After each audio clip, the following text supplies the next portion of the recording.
Hi, welcome to my channel, or welcome back. I'm just kind of quickly fixing my makeup.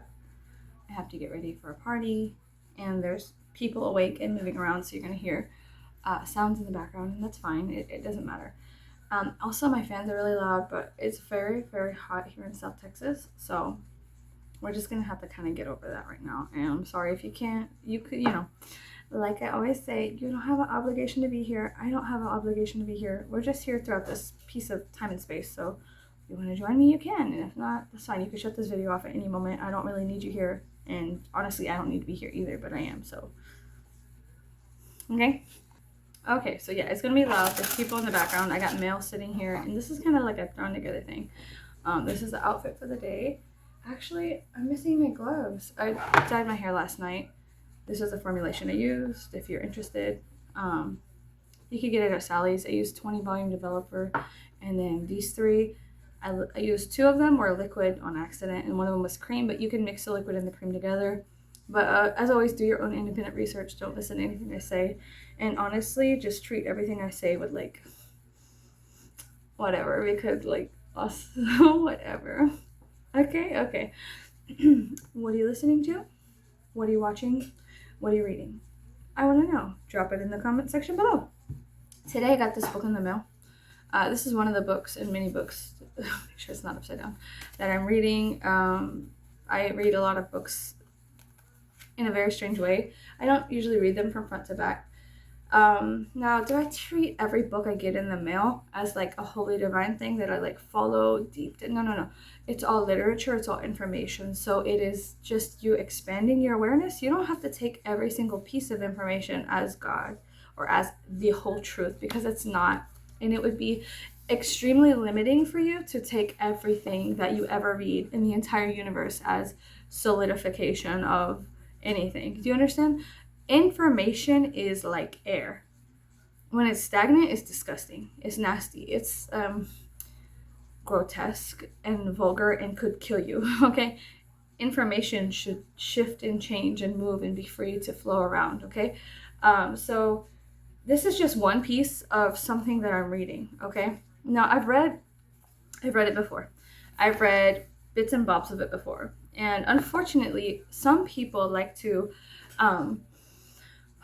take things and run with them, and that's fine, okay? But like, do you ever open your door and your dog runs out and they make that dumbass pose where they like they, they're about to do something stupid, and you're in your pajamas and you gotta run down the street and chase after their ass? Is it fun? No. Do they think it's fun? Yeah. So sometimes people get a wild hair up their ass and take information and run with it, and that's fine. Maybe that's your path, and that's okay. What I like to do with information I receive personally is weigh it. I like to ingest information of all kinds, of media and music, and I like a variety of things at all times. So just earlier, like, I'll listen to Dean Martin. I like the song Sway, okay? And then I'll listen to Kubla Khan, Texas. I like the song Swan Song, Theory of Mind. And then I'll listen to Lamb of God, Walk With Me in Hell. And then I'll go to Beethoven. And then I'll listen to, all within a short amount of time, Chopper Run, Beethoven, Swan Song by Kubla Khan, Dean Martin, Soy. It depends. Like, I'm not some kind of thing that you could solidify. I am and I am not, and I accept that. And I like to always be expansive with everything, reading, movies, things like that. Okay, I'm lying about the movies. So here's the thing. Movies take time. An hour, 2 hours, sometimes 3 hours, sometimes longer. It depends. Like, are you binge watching a show? So I'm talking about like visual media, I suppose. My dumb ass. I put out hour-long videos. So like, anyway, so like it's different, right? So like with the visual media, it's different. Whenever I'm enjoying and indulging in actual visual media, like movies, things of that nature, YouTube videos and podcasts, I'm like, okay, for some reason I feel safer, because it's like you're watching 2 people talk, or you're watching an individual talk or share something. You're watching people share something. Now, is it their biases and perspectives and yeah, whatever. But movies are different because there is multiple levels. There is the music, there is the director's there's the stage, there's the settings, there's the actors, there's the emotions, there is what is being said and what is not being said. There's context here, there, everywhere, in, out, blah, blah, blah. With movies and media, it is a portal to infinite types of ways to take that information, artistically, creatively, intellectually, non-intellectually, just visually, like, okay, well, I'm taking it this way, you know what I'm saying? So with movies, it's hard for me to get into a new movie because I'm very judgmental about the type of visual media I consume via movies, because my brain is like, it likes picking up subtext and subtle clues, and I ruin a lot of movies for my husband because I have the long view of, to pick up the hints, and so it ruins things for me as well. I'll be like, oh my god, that bitch is cheating on her husband. And my husband's like, what are you talking about? I'll just walk in and he's watching a movie and I'm like, God, you see how they're acting? God, she's a slut, bro. She's cheating on her husband. And that wouldn't have ever crossed his mind. And then 20 minutes into the movie, you find out she had to get, something happened. She was cheating on her husband, blah, blah. And then my husband's like, why do you do this to me? Why do you do this to me? And I'm just like, I'm so sorry. But that's how my brain works. It's just me, my individual, like who I am. Do we all have this capacity and capability? Of course we do. Can you pick up on subtle things? Yeah. Do you? Yes. Now, are you aware of it? Maybe not, but your subconscious is. So you just have to have a conversation with yourself. Do you know what I'm saying? So anyways, do I like this book? Yes. Do I think it's interesting? Of course. It's interesting. Everything can be interesting. No? So, yeah, I think it's very interesting. Sometimes with occult authors, I'm going to kind of give you a little skank right here. Sometimes with occult authors, they get very narcissistic in the way they present their information, as if God only spoke to them. Like, you know what I mean? And so they get very territorial and angry and aggressive with the information they put out. They feel holy and divine. But truthfully, like, yes, we are holy and divine. No, it's not just you, bitch. So I don't know what to tell you. Like, I don't know how to tell you this, honey, but like, all for one and one for all, motherfucker. No, I'm kidding. And if we fall, we all fall, but yet we fall alone. System of a Down. We all fall, we fall alone. Anyways, so I don't know. Now, am I correct in my perspective and my perceptions of all the things I just said?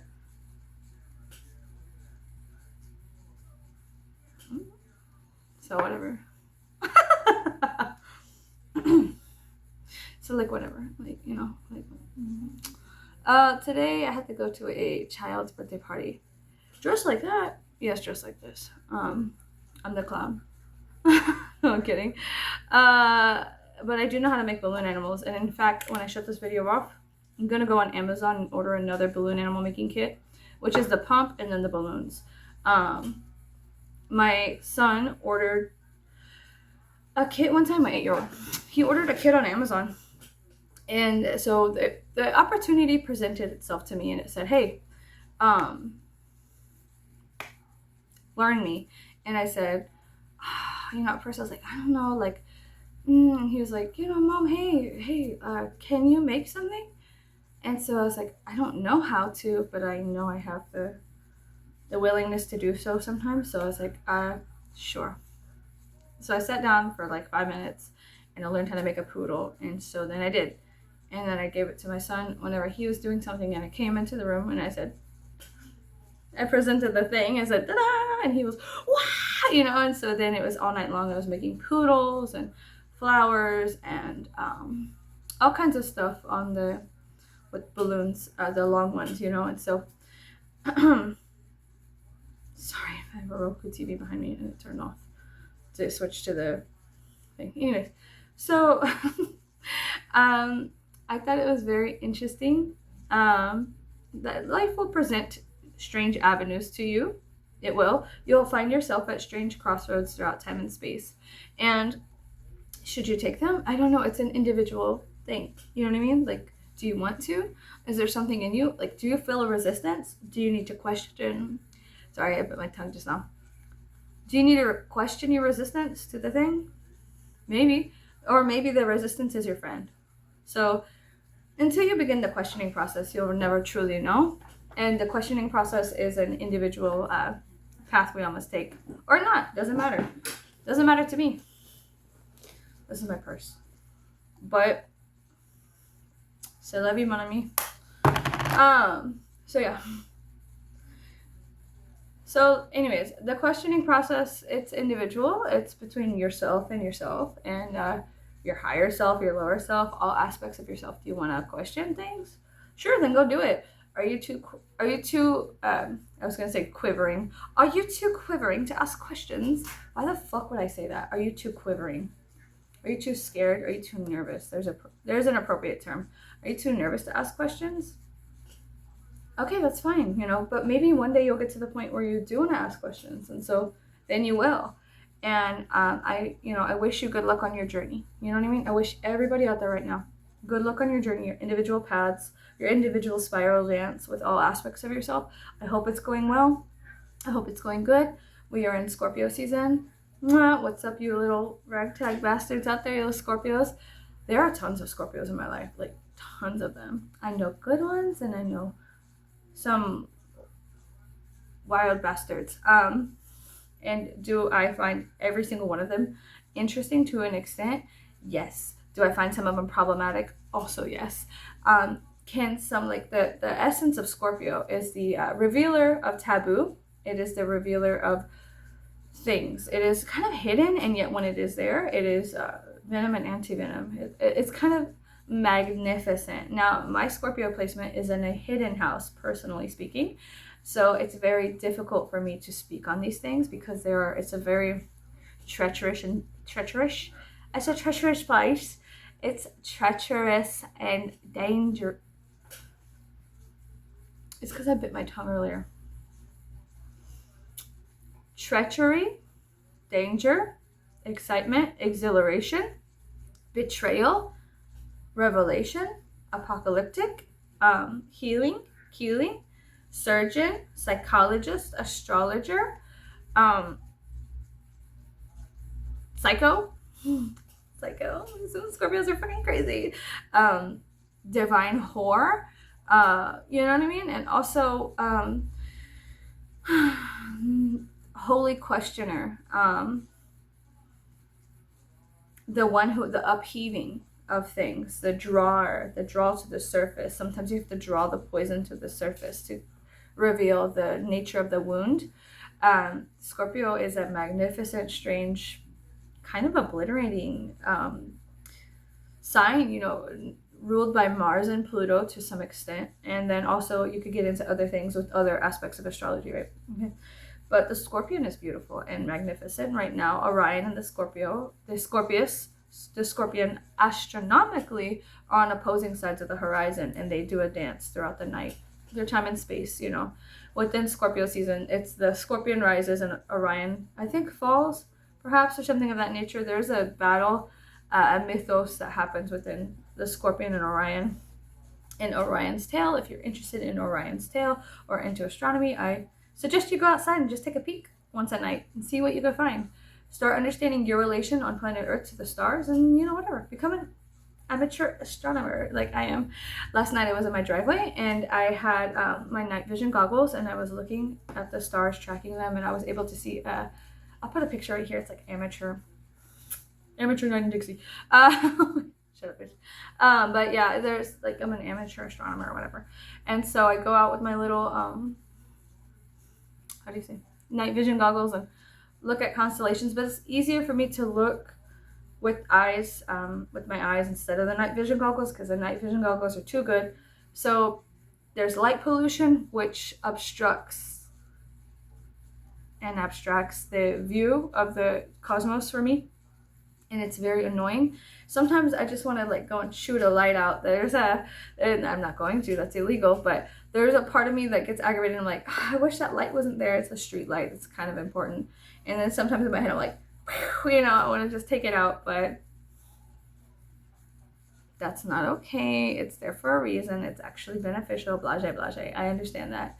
But because I selfishly want to look at the stars without the light fucking up my view, sometimes I have to look like that. I have to put my hand up and look beyond the light because it causes a glare within me, and I have a horrific astigmatism. So it's just like very difficult to see things.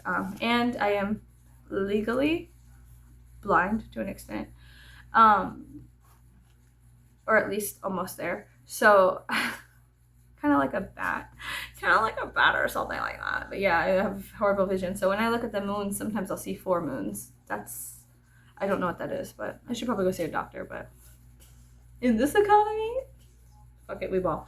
My dumbass. I signed up for can we be honest with each other? I go on like Facebook and I go through the events and I just click that I'm going to all of them. And I don't go to any of them. You know why? I like to keep my enemies on their toes. I could be there. I could be anywhere. No, I'm kidding. I don't do it for those reasons. I do it because I'm stupid. I don't do it for any nefarious reasons. I literally do it because I have... there will be moments in my life where I'm like, I'm excited. I want to go out. And then when the time comes, I'm like, fuck that. I ain't going. I would rather be at home talking to this silly phone and recording my stupid videos for my subscribers. I'm just kidding. It's not for you guys. It's literally for me. Psychologically, I have to get these things out. And speaking of psychologically having to get things out and also having to keep things in, I don't know if I should say trigger warning. Let me just do this. Trigger warning. Okay, I'm going to say something in a funny way. Not in like a very serious way, but like in a funny way. A dark horror humor kind of way. So we're going to talk about something. So there was this video, because you know when you watch one thing, the algorithm goes, you're interested in something, la la la. And I spoke up on David Lynch and transcendental meditation because me and my friend were talking about it. I found a meme and it was James Sutherland from Silent Hill 2, and he was wandering around and they made a joke about David Lynch's Eraserhead being like, your friends are like, oh, bro, come watch this movie. It's so badass. And then, which I really enjoy Eraserhead. But then the meme was that the movie basically was James Sutherland in Silent Hill 2 wandering around looking at stuff. And then there's like very strange sounds in the background. Number one, I think that that's hilarious because I actually do enjoy David Lynch, Eraserhead, Silent Hill 2, and the stories of Silent Hill and the music of both things. So to me, it was a hilarious thing. But so I watched that and then I posted a video of it. And then my algorithm picked that up and was like, oh, you like Silent Hill and David Lynch. Here's more David Lynch videos. And so I was like, okay, what the fuck ever. Okay, whatever, fine. Algorithm, my friend Al, my good friend Al, algorithm. So then they gave me a very funny compilation of David Lynch saying that if he did not write down his ideas, he was going to kill himself. And I can relate to that, and so can my friend and my friend circle, because we have very similar ways of speaking openly about that, about our mental issues as well as our creative issues, and that tension between pulling things out of the horde of time and space into this realm of reality and going with them, or it fleeting forevermore. And then you have to wait for the next cyclical thing to happen to pull it back out, but then it's changed for some reason. It's not as delicious or raw or as beautiful. It's still there, but it wasn't as good as the initial thought. So the irony of the video was a compilation, and it said nobody ever let David Lynch not write down his ideas. Like, that was the joke. The joke was them saying, like, somebody don't ever let him not write down his ideas because we're gonna lose a motherfucker, kind of thing. And so it was a humor based upon the act of being frustrated about your creative and artistic and spiritual consciousness and all of these things in one thing, right? The whole full meal deal, the smorgasbord of the artistic, spiritual creativity, and also bringing that to the masses, pulling it from the horde of the divinity, whatever it may be at that time and space, whatever your intersection of time and space is, pulling that down and then giving it to the masses in some way, shape, or form through your biases and perceptions. And you know what I mean? It's like a divine light that comes through and you're like this little pyramid and then the rainbow shoots out in a way. You know what I'm saying? Something of that nature or whatever. Or what the fuck ever, something like that.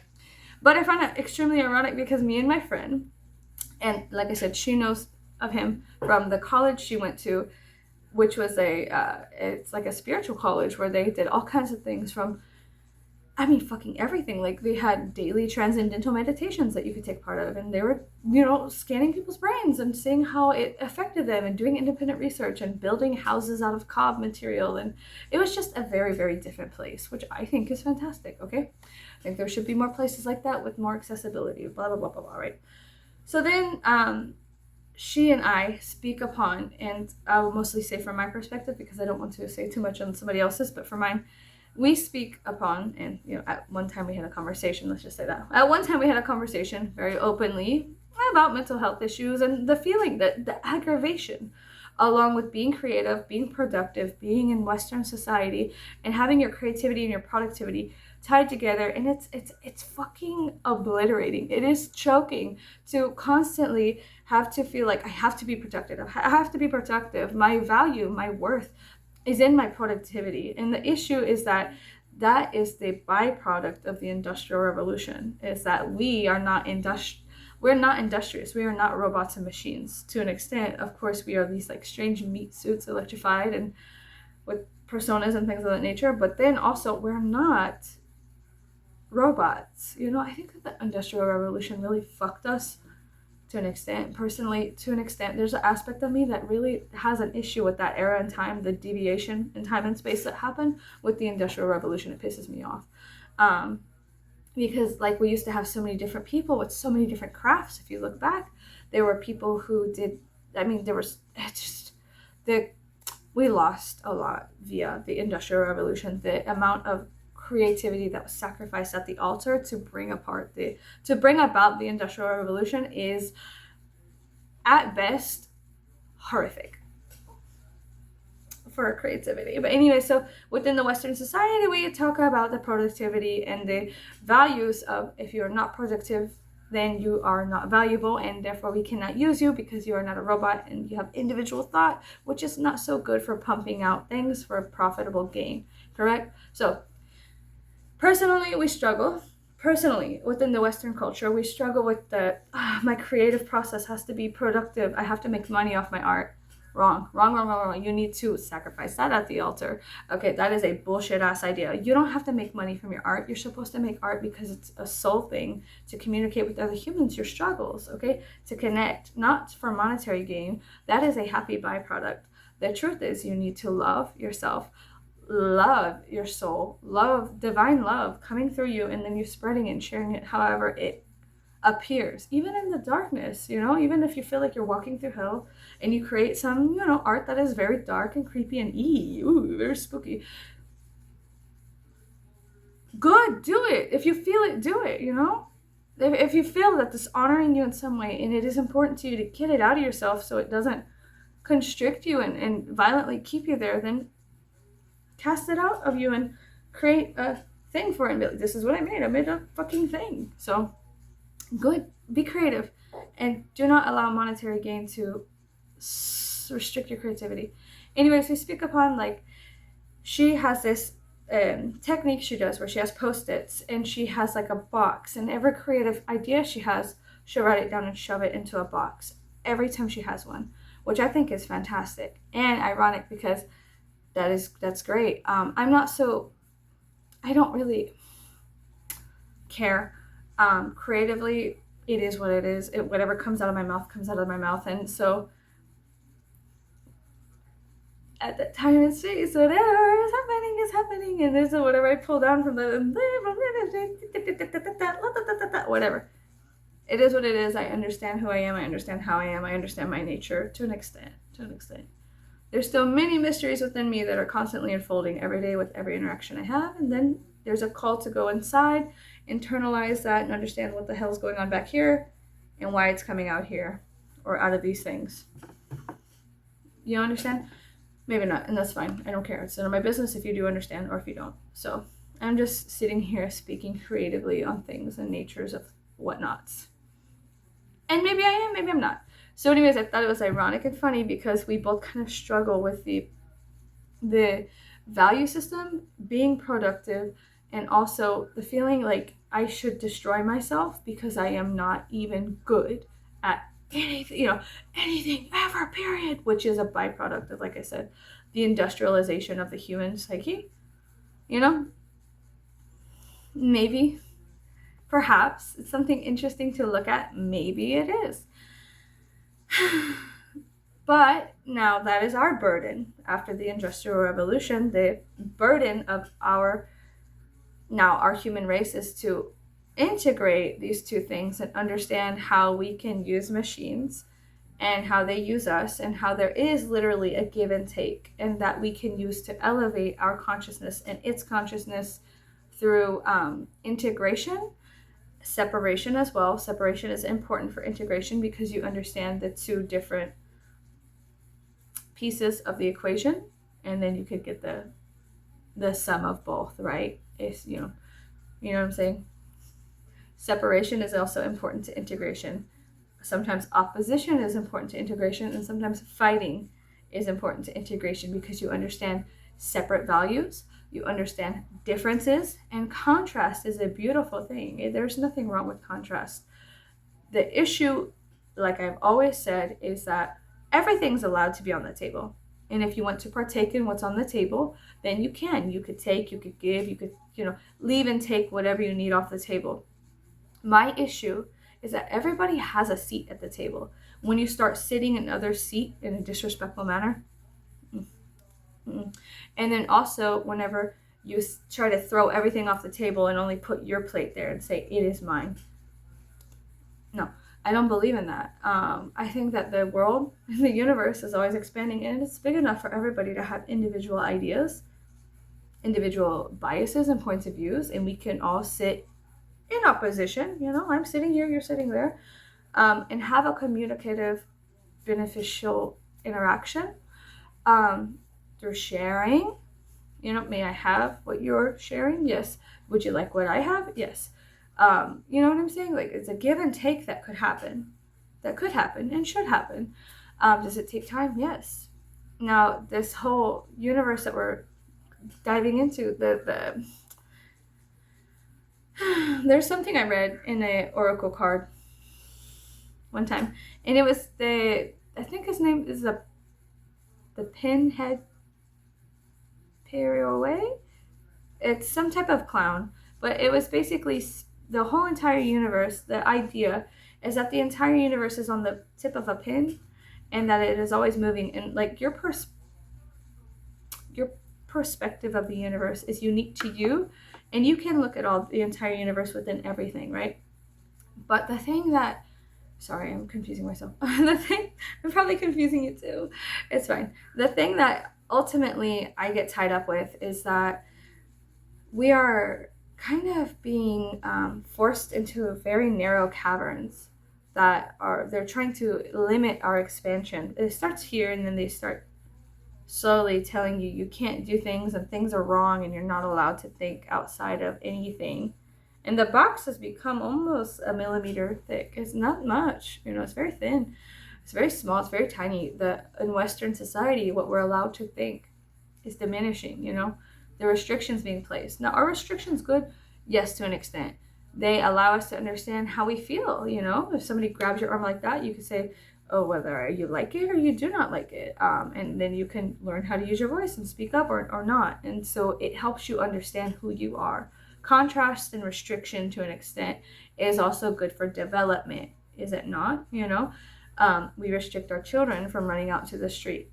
That is good for development. Okay, like, I'm not saying that there is an issue with restriction.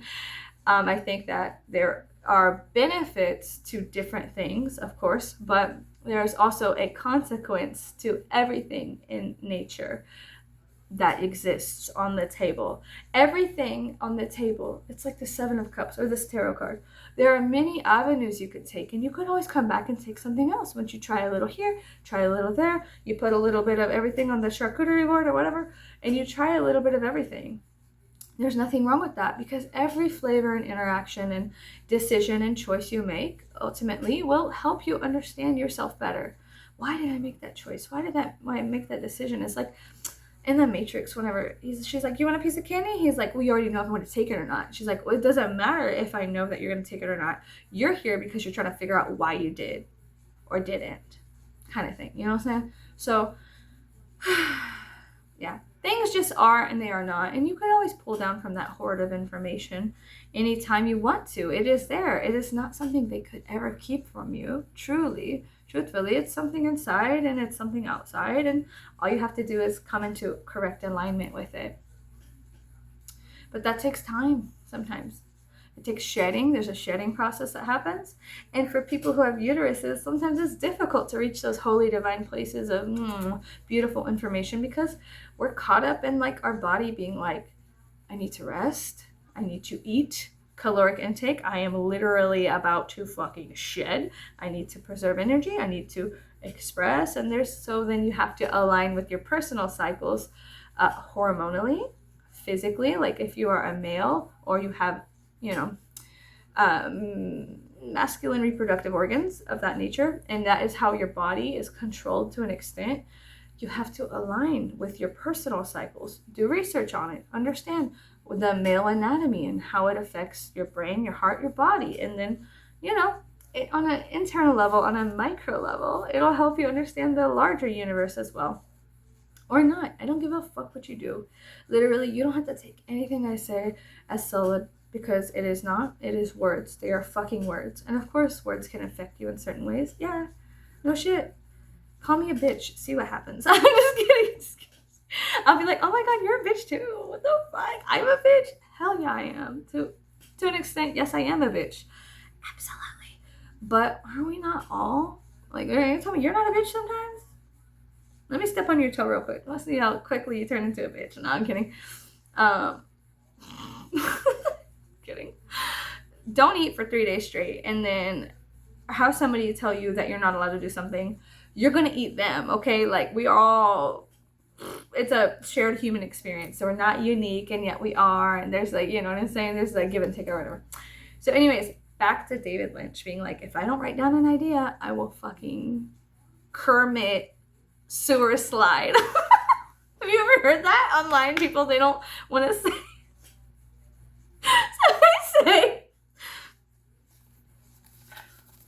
So they say, I'm going to use my fucking Hermes Trismegistic book. Hermes Trismegistic book. Like as if I'm a fucking Southern woman in church. They're going to Kermit sewer slide. And so David Lynch was like, there was a multiple pieced together video of him consistently saying that. So I understand that though. From my perspective, I know exactly how he feels. And so does my friend. So I keep company with people who are artistically very similar to the words he said.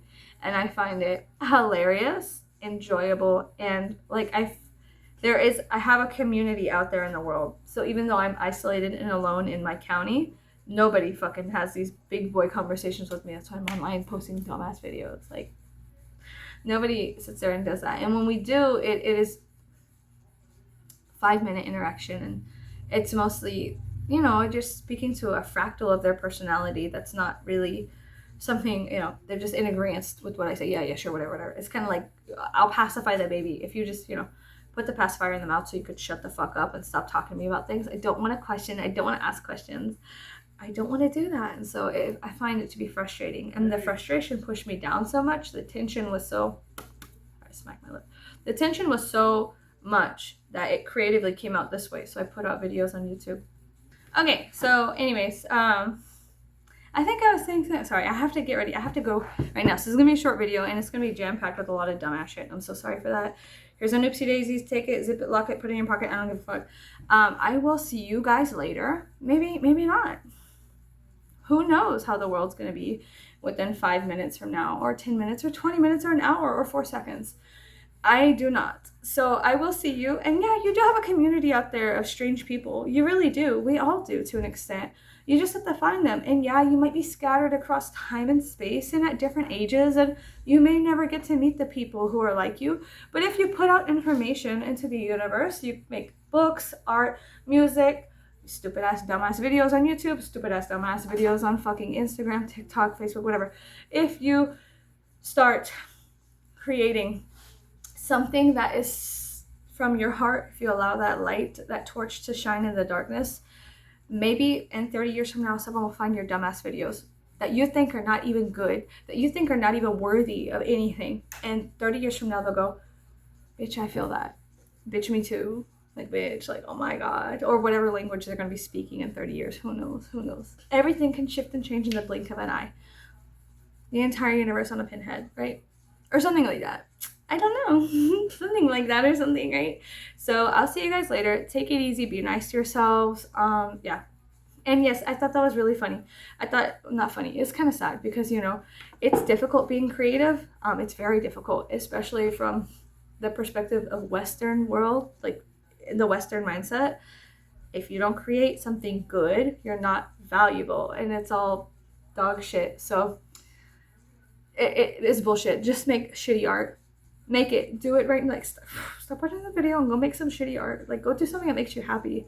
And don't judge yourself too harshly. And if you find yourself you can't create, just start doodling. Just start doodling. Get it out. You know what I'm saying? You got to start doing warm-up practices with your art. Do warm-up videos for yourself to just see. You know what I'm saying? It doesn't have to be like a fucking masterpiece. You could sit here on YouTube and just do dumb shit, but as long as you're honoring the creative spirit within you, within this Scorpio season, then you're going to be fine. So I'll see you guys later. I gotta get ready for a kid's party. I gotta go wrap presents and shit like that. And la la la la la, blah blah blah blah blah la la la la. And then I also gotta order the balloon making kit on Amazon, so I could show you guys my awesome balloon animal skills because they're kind of cool. And creatively, maybe I can just start making balloons somewhere, like on the corner somewhere, and handing them out to people, so that way people could have a better day or something like that. I don't know. Sometimes I like doing stuff like that. I write little notes and I hide them all around town that are inspirational. And I don't tag them on my name or whatever, and I don't really tell anybody. It's the first time outside of my family people know this, but I'll write little notes that say read me, and then it'll have some kind of little fucked off thing about, not fucked off, but a little inspirational thing like, you are worth it, your art is important, blah blah blah. That's something I do randomly, and I'll hide them around town in different places and books and all kinds of shit. I get mischievous, and so I allow that mischievousness to have a voice. And that's how it turns out. Am I defacing property? No, I'm just putting little love notes to people's psyches in strange places. So here's my love note to your psyche. Be nice to yourself. Take your medicine. Drink your water. Talk to your therapist. Talk to your friend. Be open and honest in your journal about how you really feel about things. And if you're shameful or afraid, ask yourself why. Start the questioning process. I'll see you later. Goodbye.